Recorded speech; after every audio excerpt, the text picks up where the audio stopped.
Негизги математикалык техникалар боюнча кеп кылып жатканбыз өткөнкү сабакта. Саламатсыздарбы, урматтуу мугалимдер. Бир сыйра кайталап өтөйүн дагы, анан токтогон жерден улантып, бүгүн негизги математикалык техникаларды бүтүрөбүз буюрса. Биринчи техника бул негизги математикалык терминдер болчу.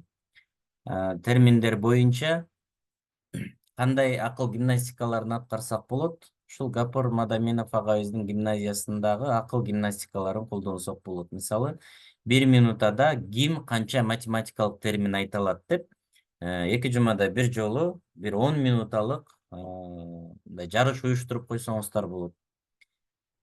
Андан кийин экинчи техника негизги арифметикалык 2-6 техникага кирип атат. Арифметикалык амалдар булар кошуу, көбөйтүү, кемитүү.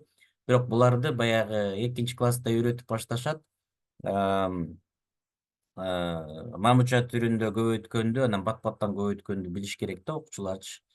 Өзүбүзгө мындай список кылып алып, ар бир окуучуну ушул техникаларды билеби, жокпу, ушулорго көңүл буруп үйрөтсөк, ушуларды билбесе ошолорду бирден кайра үйрөтүш керек болот да. Сандардын бөлүнүүчүлүк касиеттери, ошондо 3-кө, 5-ке, 7-ге бөлүнгөн сандарды кантип аныктаса болот, ошо тууралуу мындай балдар автоматтык деңгээлде билген деңгээлге алып келсек. Сандардын бөлүнүүчүлүк касиеттери, так айтма, буруш бөлчөккө айландыруу. Бул өзүнчө техника катары бөлүп койгонбуз, өткөн сабакта деле сүйлөшкөнбүз булар тууралуу. Себеби бөлчөк өзүнчө бир чоң бир тема, көйгөйдү жаратат. 5-класстан окуучулар түшүнбөй калып, ошонун айынан бүттү, математикага болгон бардык кызыгуусу жоголуп кетет. Аралаш сандарга айландыруу, андан кийин сандарды көбөйтүүчүлөргө ажыратуу.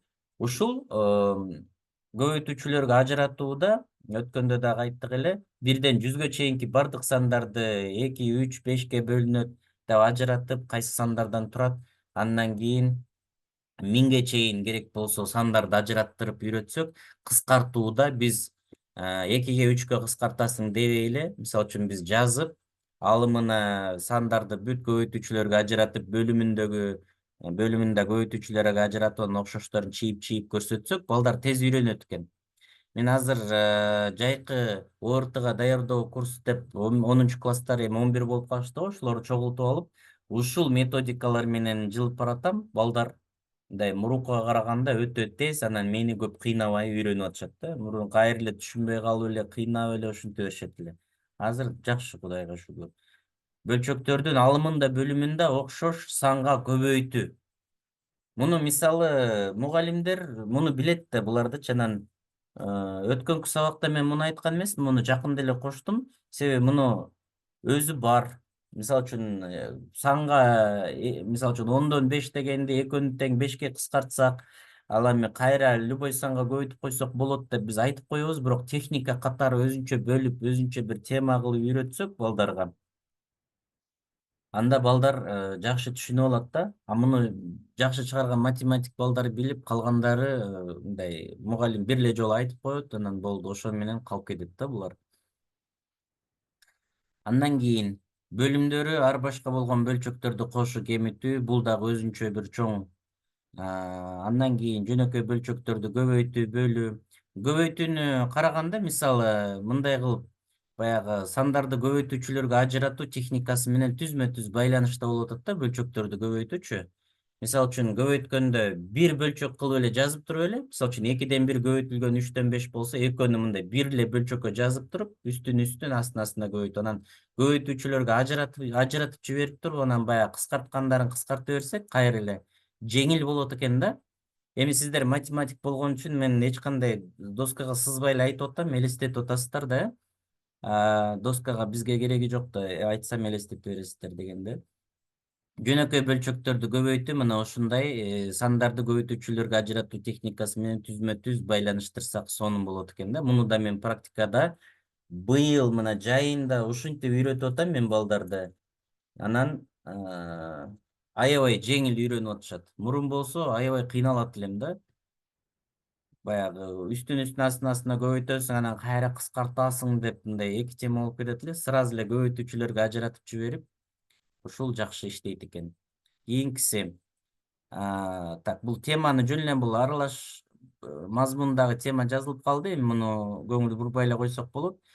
Кээ бир техникаларыбыз өзү тема болуп калып атат да математикадачы. Ушундай бир кыйынчылык менен жаралды. Баягы китепке мен техникада бөлүп коеюн десем, өзүнчө тема да кылыш керек экен да. Анан ошондо айла жок.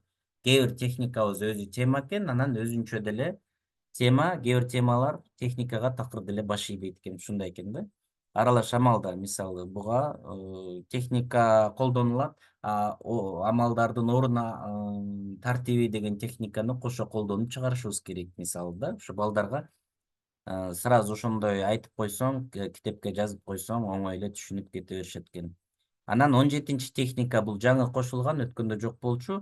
Бир формадан экинчи формага өткөрүү, кабаттар темасы. Кабаттар десек, мисалы, 2-ден 1 деп туруп, чоң бөлчөк астында дагы 3-ден 5 болсо, анан биз баягы стрелканы ылдый, өйдөй кылып мынтип көбөйтүп көрсөтүп коет элек го, бирок көбүнчө балдар аны өздөштүрө албайт экен да. Анан ошонун ордуна мына 2-ден 1, анан бөлчөк сызыгы, анан бөлүнгөн 3-ден 5 деп турса, ошондо 2-ден 1 деп туруп кашак алып, же болбосо алымда 2-ден 1 плюс 3-ден 5 деген мындай чоң көбүрөөк болсо, ошону өзүнчө кашак кылып, чоң бөлчөк сызыгын жөн эле бөлүү деп, ушундай экинчи формада көрсөтүп койсок, жөнөкөй эле каша бөлүү түрүндө, анда балдар эч кыйналбай эле чыгарып коет экен да.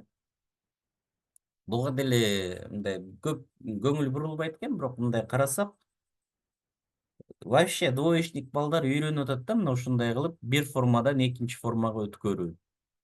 Ошондо альтернативдүү канча формасы болсо, колдон келишинче баардыгын көрсөтүш керек экен буларгачы.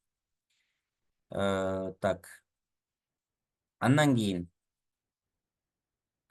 жөнөкөй бөлчөктөрдү салыштыруу боюнча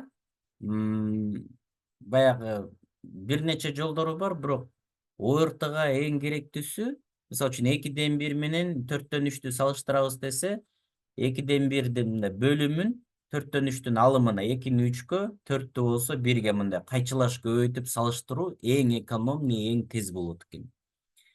Муну уже көп жылдан бери эле колдоном негизи. Анан силер деле ошондой колдонуп турушуңар керек, бирок баары бир айта кетчү нерсе. 19 техника ондук бөлчөктөрдү жөнөкөй бөлчөктөргө айландыруу. Андан кийинкиси кайра жөнөкөйлөрдү ондукка айландыруу. Бул эми өзүнчө деле тема болот, бирок техника катары карап койсок, муну ой жүгүртпөстөн биле турган деңгээл катары. Ондук бөлчөктөрдү кошуу кемитүү, көбөйтүп бөлүү, андан кийин жөнөкөй жана ондук бөлчөктөргө аралаш амалдар.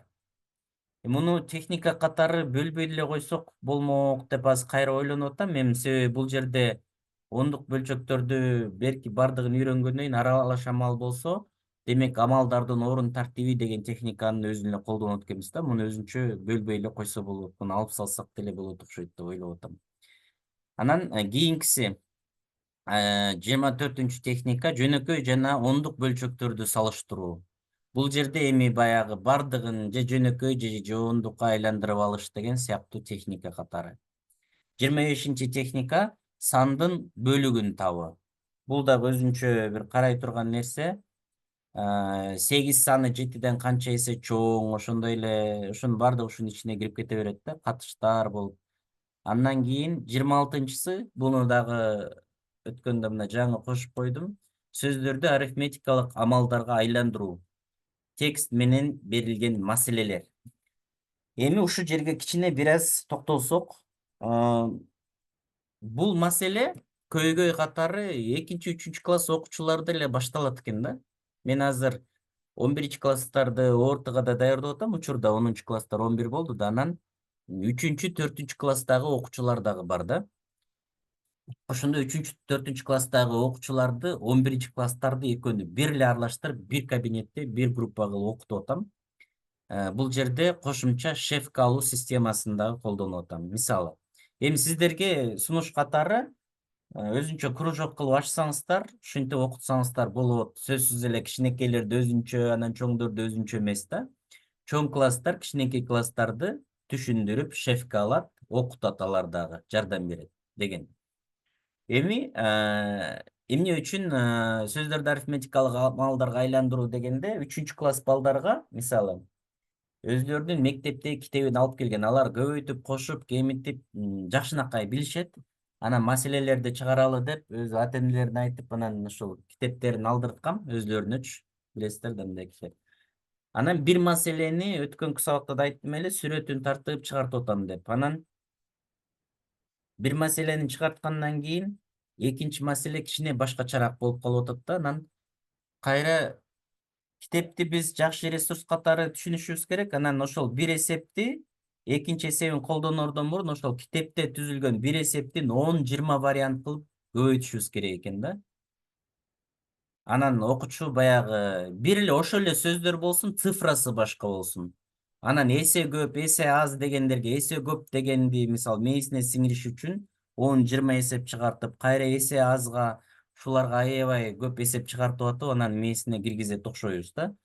Кичинекейлерди окутууда мына. Анан булар 11 класстарга деле бул ортодо бар. Баягы жазылган нерсени сөздөрдү цифрага, амалдарга айландырып иштөө боюнча. 27-си жүзгө көбөйтүү, пайыздар техникасы. Андан кийин ушун менен мына бүтөт экен основной негизги техникаларыбыз. Дагы бир пропорциялар деген техника бар болчу кошумча пайыздардан кийин. Пропорциялар, андан кийин азыр карайынчы.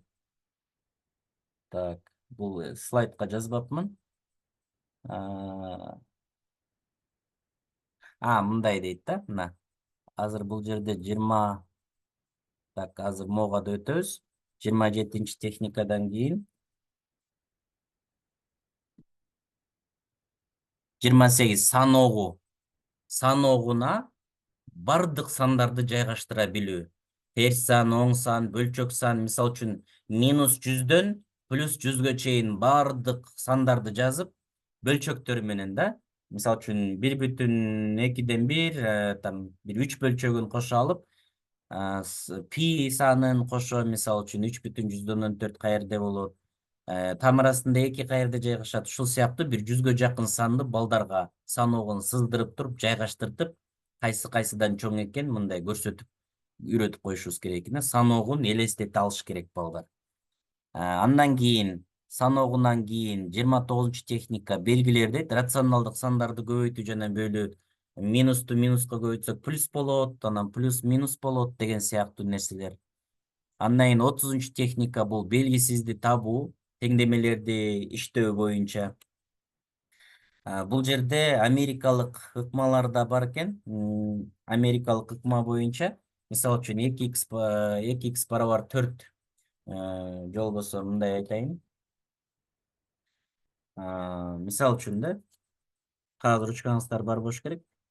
2x плюс 1 барабар 2 дегей турган болсок, мисалы, балдарды мен минтип үйрөтсөм жеңил болуп атат да. 2x плюс 1 барабар 2 десе, биринчи эреже белгисиздер сол жакта, сандар оң жакта дегенди жаттатып балдарга. Анан бул жерден 2x плюс 1 белгилүү болуп атат сан. Демек андан кутулуш үчүн барабардыктын сол жагына да, оң жагына дагы ошонун карама каршысын кошобуз. Мисалы үчүн -1ди оң жагына дагы сол жагына деп кошсок, мисалы үчүн 2x плюс 1 болсо, -1 барабардыктын бул жагына да -1. Ошондо 2x барабар 1 болуп калат автоматически. То есть бул жерде ушинтип эгерде үйрөтө турган болсок, балдар белгиден адашпайт экен да. Биз болсо санды бул жагына алып өтөбүз, анан белгиси карама каршыга өзгөрөт дейбиз да. Анан баягы биядан алып өтүп атканда көбүнчө окуучулар түшүнбөй эле кала берет экен да. Ошол себептен америкалык ыкманы колдонсок, ошондой барабардын эки жагына тең ошол санды кошуу. Ушул методика жакшы иштейт экен да. Эми бул менин тажрыйбаман. Анан кийинки 32 техника бул керексиз чоңдуктардан кутулуу, керектүү чоңдукту табуу. Бул ошол бөлчөк теңдемелер, ошо теңдемени эле уландысы, анан пропорциялар. Ошо менен негизги ушул техникалар деген бөлүм ошого чейин эле келет экен. Анан дагы буюрса таап калсак жазабыз. Өткөндө Гапыр агай дагы өзү чалып мага сунуштады. Ушул балдарга окуу түшүнүүнү дагы математикага сөзсүз киргизиш керек. Себеби бул окуу түшүнүү дегенди муну техника катары караса болот деп айтты. Мисалы, маселени окуганда түшүнбөйт балдар. Анан муну жөн эле кыргыз тилге тиешелүү эмес, бул математикага тиешелүү. Ошондой бир биз көбүнчө мына 3-4 класстар менен иштегенде көрүнүп атат балдар. Ар бир сөздү түшүнбөй атат да. Түшүнбөйт экен балдар кичинекей. Анан биз алардын башындагы биз өзүбүз элестетип алган нерсени аларга эле кыйнай берет экенбиз да. Ошол себептен анан ушул нерсени эстеп кеттим. Бизге муну университеттеринде үйрөткөн болчу. Илгери эле ошол адам бир сөздү айтса, мисалы үчүн кодко которуу дейт да, бул мисалы үчүн мен дейин да. Мен өзүмдүн башымдагы нерсени кодко которуп атам дагы китепке жазып атам дейин, же айтып атам, жазып атсам, мисалы үчүн математикалык китепте маселе турат дейли. Анан аны ал көз аркылуу кабыл алат, эгерде маселе жазылган болсо. Сүйлөө болсо кулак аркылуу, анан ал кодду окуйт. Эми ошондо бул жерде кодко которуу, маалымат, кодду окуу болуп атат да. Ошондо бунун башында, мисалы үчүн, могул адамдын башында ал математикадан дейли маселе чыгарып атканда мугалим бир макул алманы элестетсе дейли да, алма деп айтса дейли, мисал катары айтып атам да. Окуучу ал алманы коен кылып элестетиши мүмкүн да. Биз мындай бул нерселер оңой, билиш керек дейбиз го, билбейт бул балдар, билбейт экен. Ошондой нерсе эми мен үчүн бир акыркы жылдары эми ушундай эле бир открытие деп койсо болот. Бул открытие деле эмес, бирок ушул биз ар бир айткан сөздү окуучулар тескери түшүнөт экен да. Анан биз урушат экенбиз аларды, эмне түшүнбөйсүң деп, анан алар эмне кылат экен? Көңүлү калып калат экен. Ошондуктан пайгамбарыбыз Мухаммад саллаллаху алейхи вассалам да айткан экен, үйрөткөндү жумшактык менен үйрөткүлө депчи, урушпай. Биз могу нерселерди билбесек уруша беребиз да. Анан негизи буларды билбесек деле жумшактыкты колдонсок жеңет экенбиз да баары бир. Бирок карасаңыздар, эми кодко которуу болгондо биз мына маселени жазып атабыз. Жазгандан кийин окуучуну биз ага окутуп көрүп, менин башымда элестеген нерсени бул элестетип атабы, могу маалымат кандай өтүп атат, ал көзү менен кандай кабыл алып атат, кулагы менен кандай кабыл алып атат, шашпастан текшериш керек экен да. Ошондо биз врач катары мамиле кыла турган болсок окуучуларга, ошондо биз кодко которууну дагы эске алышыбыз керек. Бул биринчи көрсөткүч. Маалымат, ошол мына сүйлөп атсак, сүйлөгөндө колдонгон сөздөрүбүздү пауза кылып атабызбы, ушул сыяктуу нерселер да. Эмоция, эмнелерди колдонуп атабыз, мугалимдин баягы каражаттары деп коет го. Ушул нерселер маанилүү экен да, ар бирөөнү биз эсептешибиз керек экен. Мисалы, ушул кичинекей балдарга маселени чыгарууда өтө проблема болуп атат да. Менде анан ар кайсы ыкмаларды колдонуп көрүп атабыз. Анан негизи ушул грамм, килограмм дегенде таразаны алып барып эле ушул мына килограмм мондай болот деп эле көрсөтүп, тараза менен үйрөтүш керек экен да мунучу балдарга. Болбосо баары биз өзүбүздүн тажрыйбабызда бар, бирок баары кичинекей 8 жашар, 9 жашар бала ал таразаны өмүрү көрбөшү мүмкүн, көрсө деле түшүнбөшү мүмкүн. Анан биз өзүбүздүн тажрыйбабыздын негизинде мына бул жакта элестетип алганды. Бала деле ошондой элестетип атат деп мындай урушуп, анан анын көңүлүн калтырып коюшубуз мүмкүн экен да. Ошондо мына психологиялык деңгээл бар мына бул жерде. Бул деле өзү муну тереңирээк кылса болот, психологиялык деңгээлге көп нерсени киргизсе болот да. Үйдөгү психологиялык абалы, атасы урушуп атабы, апасы урушуп атабы, лингвистикалык деңгээл, сөз байлыгы, ушул сыяктуу да. Акустикалык деңгээл, мисалы, ушул кабинет, ошол эле кабинеттин ичиндеги температура, балдардын ызылдаганы, анан ошо класста дагы көп нюанстар бар да. Мунун бардыгын мындай эске алып окутпасак жакшы результаттарга жетиш өтө кыйын экен. Ошол себептен баягы сабактардын кээ бирөөнү дагы ачык абага чыгып өтүү, терезени ачып коюу элементарный. Көбүнчө мындай кабинеттерге кирсеңер көңүл бурулбайт да, баягы терезени деле ачып коюшпайт. Анан мээнин кабылдоосу деле начар болуп кетет. Ушундай нюанстар өтө көп экен. Анан биз азыр ушул убакта сабак өтүп атканда, баягы өткөндө мен сабактарда айттым эле, акыл эмгегинин маданиятынын негизинде деп, балдарды минутага окутуп депчи. Анан бүгүнкү күндө өткөндө айттымбы жокпу, 5 мүнөткө чейин окутуп атабыз да балдарды. Башында 1 минутадан окутуп баштаганбыз. Анан азыр балдар көнүп калган, эртең менен сабакка барып туруп эле китептерди алгыла десек, ар кандай адабий китептерди алышат, ар кандай китептерди, адабий, илимий. Анан 5 мүнөткө коем. 5 мүнөткө койсом, окушат, түшүнүктөрүн анан жазышат. Ошондо 5 мүнөттө көп сөз окуп коюшат, бирок 5ке бөлөбүз да, 1 минутада канча окуганын билиш үчүн. Анан жазган түшүнүктөрүн да 5ке бөлөбүз. Ошону менен балдар уже китеп окууга аябай көнүп калышты.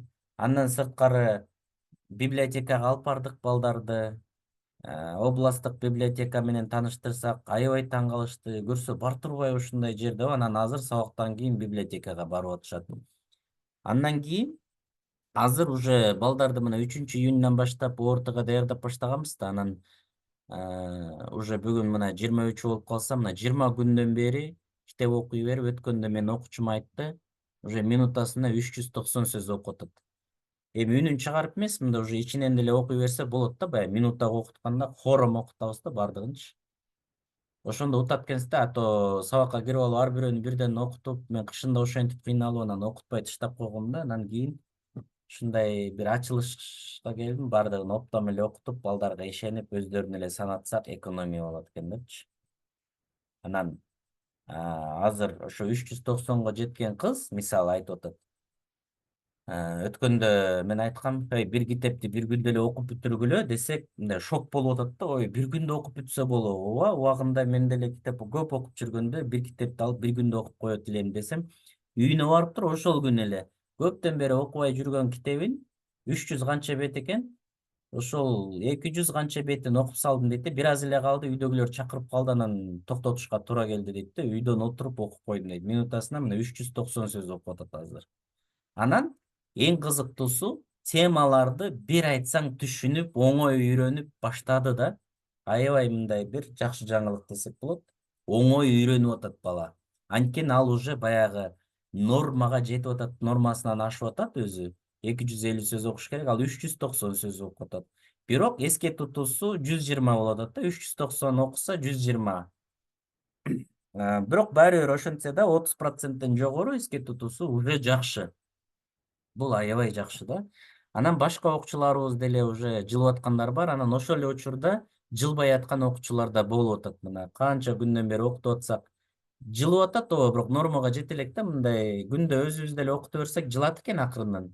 Процент, эске тутуусу, көңүл бөлүүсүн көрөсүң, анан бирок жай жылып атканда кадимкидей сабак окуп атканда деле көрүнүп атат да, слабый дагы эле жылыш жок. Анан ата энелерге байланышып айтабыз да, ушундай үйдөн көңүл бургула. Сөзсүз баягы сабакта Гапар агай үйрөтөт го, жанагы билим алуу бул оң канат, ата эне сол канат, мугалим, анан окуучу бул үчүнчүсү болуп, анан үчөө тең биргечи иштегенде результат болот деп. Анан биз азыр өзүбүз эле кыйналып, жаңы методикаларды үйрөнүп, кыйнала бербей, ата энелерди да колдонушубуз керек да. Анан өткөндө Гапар агай менен ошто жүргөндө айтты, бир мектепке барып, мугалимдер айтып атат эми бизичте ата энелер келбейт, анан мындай тигиндей десе, Гапар агай да айтып атпайбы, ай, плохому танцору ногу мешает депчи. Чын эле ошондой го. Ошол убактысы жок ата энелер менен көңүл бөлбөгөн, ата энелер менен иштегенди үйрөнүшүбүз керек да. Биз мугалимбиз да баары бир. Ошолор менен тил табышып, үйрөнүп, ошолор менен иштегенди үйрөнсөк, иш алып барсак, анан ошондон балдары жылат. Дагы бир момент, ушу телефондорун сөзсүз алып коюшуңар керек. Анан китепке аябай киргизип, кызыктырып, ар кандай мисалдарды менен кызыктырып, китеп дүйнөсүнө алып кирип, ошол аракетти кылсаңыздар утат экенсиздер. Ушул азыр мага чындап эле жеңил болуп атат. Себеби акыркы уже жылдары мен балдарды окуткум келбей баштаган да, себеби мындай эч кандай умтулуу жок. Көрсө өзүбүз изденбей жүргөндөн уже окута албай калган экенбиз да. Балдардын бизге койгон оценкасы, баасы. Мен сага убакытты короткум келбейт дегенди билдирет экен да. Ошо бала ызылдап атса, Капыр агай менен өткөндө ошолорду айтты. Чындап эле ооба. Анан биз сразу эле күч колдонуп эле урушканга киребиз да, агрессиягачы. Бирок бул баягы пайгамбарыбыздын сүннөтүнө да каршы келип атат да, жумшактык менен үйрөткүлө дегенчи. Ошондуктан биз жумшактыкты колдонолу. Анан урушкубуз келип атса эле ошо педагогикалык мастерство, чеберчилигим жетпей атат деп өзүбүздү күнөөгө өзүбүзгө коюп, анан окуп изилденели да. Ошол Ян жана Каменский барго, великая дидактика деген жазган. Өткөндө Гапыр агай да ошто жүрүп мугалимдерге мына ушуну айтты. Кимиңер мына педагогикалык көз караш менен ушу великая дидактика деген чыгармасын окуп чыктыңар эле деп. Анан арасында бар экен, бирок мындай чындап мындай терең изилдеп окуган жок экен да мугалимдерчи. Окубайт экенбиз да биз көрсө. Анан ошол чыгармасын мындай бир сере карап чыксак, карап чыктым өзүм да кызыгып. Анан ушул бүгүнкү күндөгү бүт проблемалардын бардыгы эле ошондо эле жазылган экен да, бар. Анан дагы бир агай менен сүйлөшүп калдык, ошто жүргөндө дагы педагогика деген китеп жазган экен, аты эсимден чыгып кетти, агай менен бир тааныш. Анан ошто педагогика кафедрасын ошо жетектейт экен. Эме дейт, китебинен баягы китебин алып аттым эле, анан мынтип айтып калды да. Мурун педагогдор ойлонгон дейт да. Мына карасаң, дрессировщиктер итти, мышыкты, арстанды, тюленди, дельфинди үйрөтүп коюп атпайбы, секиртип. Анан эмнеге ошо жаныбарларды, мисалы үчүн адам башкарып атат, үйрөтүп атат, анан эмнеге менин окуучуларым мени укпаш керек? Значит, проблема менде экен депчи. Ошол мышыкты же болбосо итти сидеть деп отургузганды үйрөтүп, анан сөөк тыргытса, кайра шарик тыргытса аны алып келгенди үйрөтүп, лежать десе жатат, тоголон десе тоголонуп атат, анан эмнеге бизден акылдуу балдарыбыз бизди укпайт? Значит, бизде проблема бар да мугалимдерде.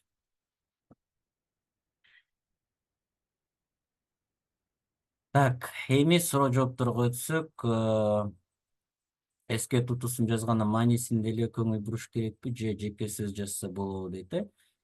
Башында эң биринчи силер баштаганда баягы балдар жаза албаса бир сөз болсо деле жаз деп айтасыз. Андан кийин өзүлөрү сүйлөмдөрдө деле жаза баштайт. Башында биринчи өмүрү кылып көрбөгөн үчүн кыйналышат да, жаза албай эчтекечи. Анан жаза башташат. Сөздөрдү жаза берсин, андан кийин сүйлөмдөрдү жазышат. Ошентип анан 3-4 күндөн кийин уже сизден сурабай эле жазып баштайт да. Башы эле кыйын. Суроо жоопторго өтө берели. Бүгүн мына техникаларды бүтүрдүк. Ошондой эле мына эң маанилүү могу таблицаны да сиздерге менен бөлүшөйүн дедим эле, муну дагы көрсөттүм.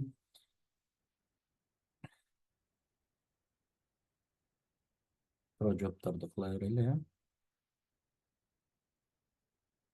Так, Гүлмира эжеке айтып атат, мен да Шарокова ушундай макулдумун дейт, э. Ошондо биз эми математиканычы мындай менин көз карашымда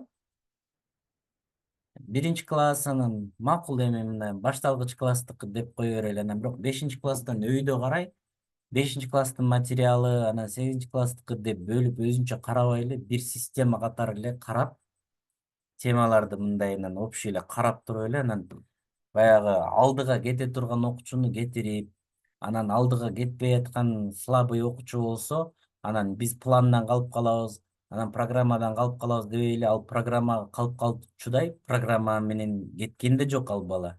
Чындыкты мындай тике көзүнө карасак, ушундай балдар менен жекеме жеке иш алып баруу ыкмасын сунуштайм да. Ушуну сабак учурунда деле колдонуп көрсөңүздөр болот. Бирок ал үчүн мектептин китептерин туура ал дагы керек. Бирок өзүнчө ошон менен чектелип калбай, уже ушул система кылып, могу техникаларды тизип, ар бирөөнө 100-200 эсеп түзүп даярдап анан балдарга ушунун баардыгын чыгарып бүткөндөн кийин бого өтөсүң. Мунун баардыгын чыгарып бүткөндөн кийин бого өтөсүң. Антмейинче өтпөйсүң десек, жакшынакай үйрөнүп кете берет да. Кандай дейсиздер? Өзүңөрдүн оюңуздарды айтсаңыздар болот. Мун үчүн эми кичине эрк керек, күч керек. Анан сабак учурунда муну кыла албайм десеңиздер, өзүнчө кружок ачып туруп, анан кружокто ушинтип өйдө карай үйрөтүп кете бериш керек да. Ошондо математиканы мындай бир эле мына могул ушул башынан мектептин биринчи класстан 11-ге чейин үйрөнө турган мына ушулар деп бир шарик катары эле мына алып туруп, ушул мына издөөчтө да общий картина, жалпы мындай сүрөттү бериш керек да. Так, суроолоруңуздар болсо эми жазыңыздар. Макул эмес жерлерге жазсаңыздар, дагы жакшы болот.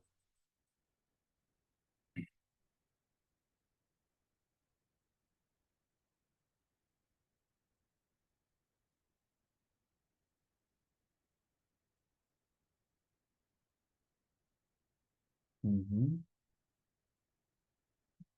Кайсы жерлер түшүнүксүз болуп калды? Так, башталгыч класстын балдарына машыгуу иштери керек. Бир теманы көп жолу чыгарса, анан билип калышат дейт. Мгм. Ооба, туура.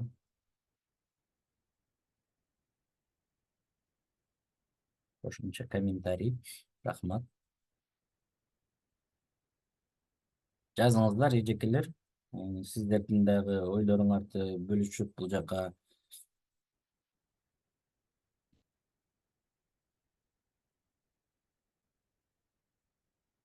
Эгерде голосовой десеңер, микрофон кол көтөрүү кнопкасын басып койсоңор, голосовойду дагы кыйгызып коем. Сүйлөсөңөр да болот, жазып отурбайм десеңиздер. 5 минутта калды, азыр бүтөт. Аба техникаларды сүрөткө тартып туруп жөнөтүп коеюн.